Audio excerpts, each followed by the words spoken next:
Hi friends, గోంగూర తాలింపు తెలుసా మీకు?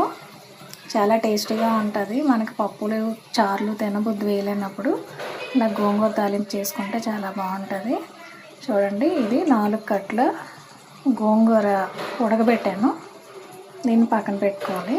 తర్వాత కళాయిలోని ఇలా ఉల్లిపాయలు, ఒక ఉల్లిపాయ, ఒక 2-3 పచ్చిమిర్చి వేసుకొని బాగా వేపుకోవాలి.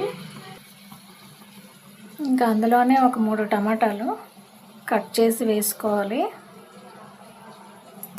చూడండి, అందులోనే ఉప్పు, పసుపు, కారం, ధనియాల పొడి అన్నీ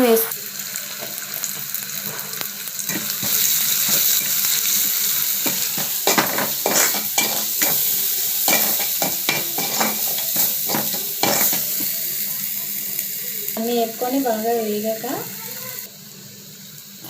మనం ముందుగా ఉడకబెట్టుకున్న గోంగూరని, మా పాప అయితే తిందండి ఆకులుగా ఉంటే, అంటే మిక్స్ చేస్తాను.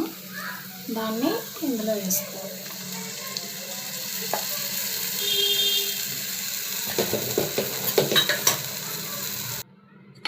చూసారా, దీన్ని బాగా కలుపుకొని బాగా ఉడికేలాగా ఉడకబెట్టుకోవాలి. దగ్గరికి అయ్యేదాకా. చూసారా, వేడి గోంగూర తాలింపు రెడీ అయిపోయింది. చాలా టేస్టీగా ఉంటుందండి. అందరూ ట్రై చేయండి. ఓకే, బాయ్ అండి.